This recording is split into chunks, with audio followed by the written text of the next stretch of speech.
Persepuluhan itu adalah sebuah kebiasaan atau gaya hidup yang sangat baik buat kita semuanya.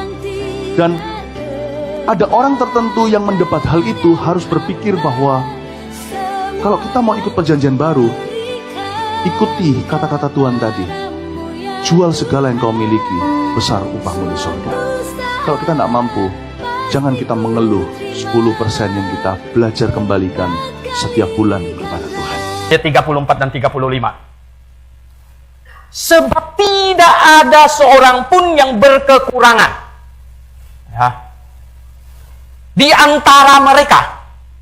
Kenapa? Karena semua orang yang mempunyai tanah, semua loh. Kok nggak sebagian ya? Semua orang yang mempunyai tanah atau rumah menjual kepunyaannya itu, dan hasil penjualan itu mereka bawa dan mereka letakkan di depan kaki rasul-rasul, lalu dibagi-bagikan kepada setiap orang sesuai dengan keperluannya. Mereka kasih 100%, Bung. Bukan 10%. Loh, kalau gue bilang, jangan bawa di sini, cukup 10% saja. Kan jadi konyol. Mereka kasih 100%, bukan 10%, Saudara. Ini kan pengkhotbah bodoh kalau mengkhotbahkan lagi 10%. Orang sudah kasih 100%. Itulah di kitab PB tidak ada penekanan 10%. Nah, antara Matius 19 ayat 16 sampai 26 dan persepuluhan itu jauh tidak sama, sangat berbeda sekali. Ada seorang datang kepada Yesus dan berkata, "Guru, perbuatan baik apakah yang harus kuperbuat untuk memperoleh hidup yang kekal?" Jawab Yesus, "Apakah sebabnya engkau bertanya kepadaku tentang apa yang baik? Hanya satu yang baik, tetapi jikalau engkau ingin masuk ke dalam hidup, turutilah segala perintah Allah." Kata orang itu kepadanya, "Perintah yang mana?" Kata Yesus, "Jangan membunuh, jangan berzina, jangan mencuri, jangan mengucapkan saksi dusta. Hormatilah ayahmu dan ibumu dan kasihlah sesamamu manusia seperti dirimu sendiri." Kata orang muda itu kepadanya, "Semuanya itu telah kuturuti, apalagi yang masih kurang?" Kata Yesus kepadanya, "Jikalau engkau hendak sempurna, pergilah, jualah segala milikmu dan berikanlah itu kepada orang-orang miskin. Maka engkau akan beroleh harta di surga. Kemudian datanglah kemari dan ikutlah aku." Ayat 22. Ketika orang muda itu mendengar perkataan itu, pergilah ia dengan sedih sebab banyak hartanya. Bukan berarti Tuhan Yesus tidak memuji orang ini hebat loh. Ayat 21, saudara bisa perhatikan, dia bilang apa Tuhan Yesus? Jika kamu ingin sempurna, berarti orang ini sudah hebat. Kalau kamu mengikuti perjanjian baru, ajaran Yesus Kristus Tuhan, itu jual semua hartamu dan bagikan. Kamu kan tidak sanggup. Oleh karena itu, persepuluhan itu murah, persepuluhan itu ringan. Nah, saya protes. Pesannya bukan itu, Pastor. Pesannya Tuhan Yesus ingin menyampaikan bahwa keselamatan dalam hidup kekal, surga, itu demikian mahalnya. Seseorang yang ingin mendapatkannya, itu harus menyiapkan harga yang harus dibayar yang demikian mahal. Orang tadi dikasih tahu, hartanya banyak. Yesus Kristus Tuhan ingin sampaikan, kurang lebih itu setara, sebanding dengan seluruh harta yang kau miliki, itulah harga daripada hidup yang kekal. Kemudian para rasulnya kaget.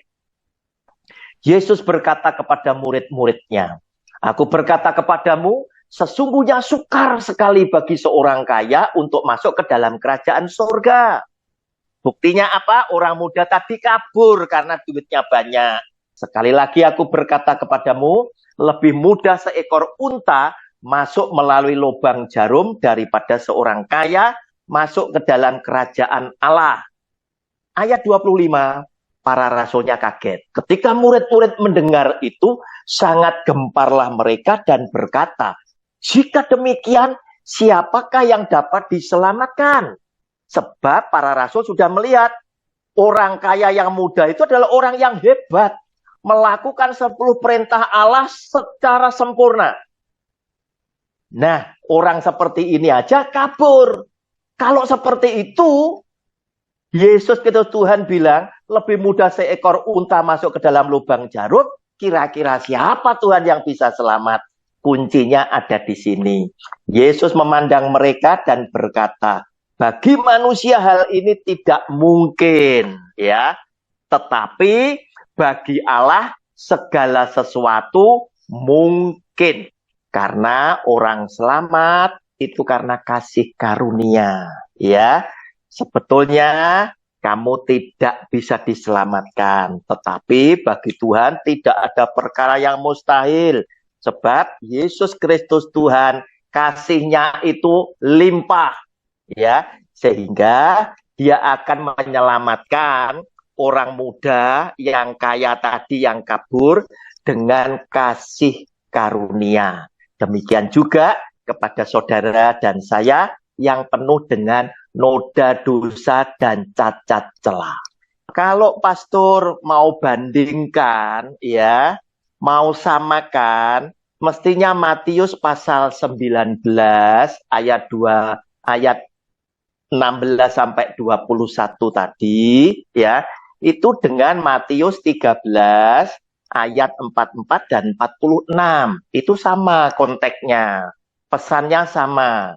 Tentang hal kerajaan surga. Hal kerajaan surga itu seumpama harta yang terpendam di ladang. Yang ditemukan orang, lalu dipendamkannya lagi. Oleh sebab sukacitanya, pergilah ia menjual seluruh miliknya. Nah, saudara, dia kuncinya di situ. Menjual seluruh miliknya, lalu membeli ladang itu. Jadi apa yang dia punya dijual, ditukarkan dengan, ya, dengan harta yang terpendam tadi. Demikian pula hal kerajaan surga itu seumpama seorang pedagang yang mencari mutiara yang indah. Setelah ditemukannya mutiara yang sangat berharga, ia pun pergi menjual seluruh miliknya, lalu membeli mutiara itu.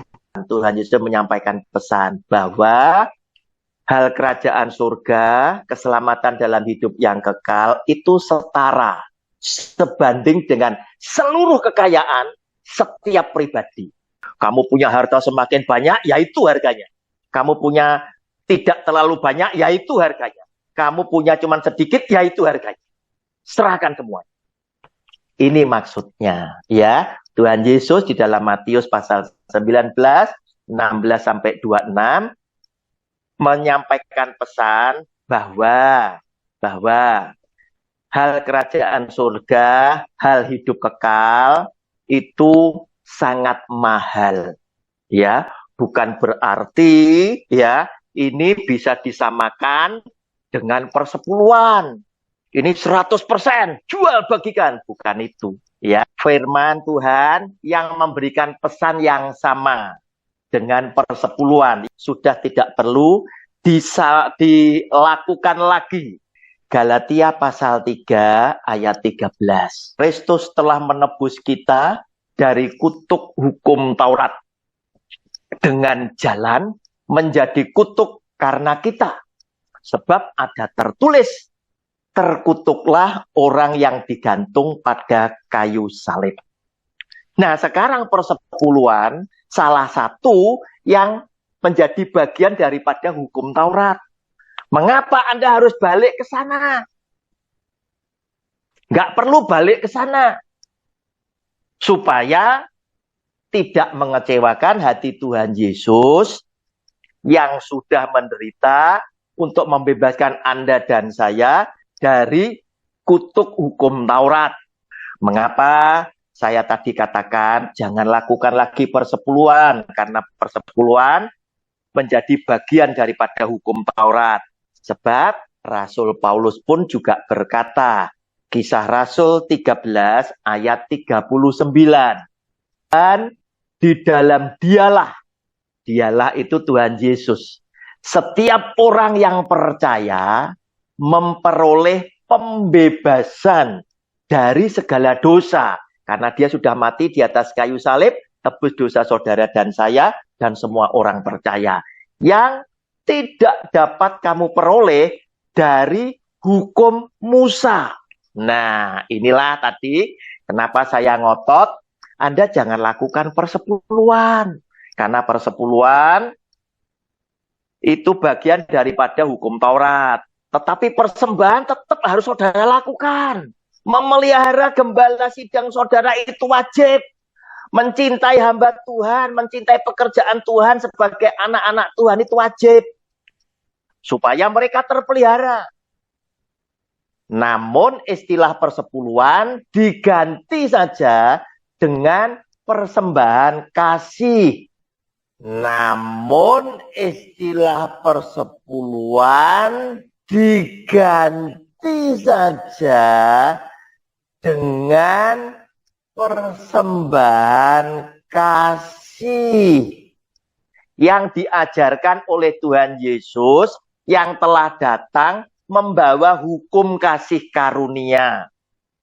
Yaitu ini adalah rekening pribadi Tuhan Yesus.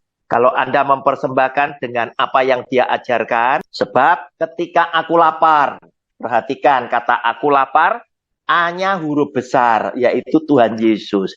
Kamu memberi aku makan, A-nya huruf besar. Ketika aku haus, kamu memberi aku minum, A-nya huruf besar. Ketika aku seorang asing, kamu memberi aku tumpangan, A-nya huruf besar.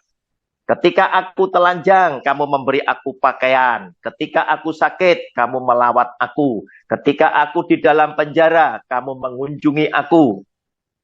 Maka orang-orang benar itu akan menjawab dia, katanya Tuhan, bila manakah kami melihat engkau lapar, dan kami memberi engkau makan, atau haus, dan kami memberi engkau minum.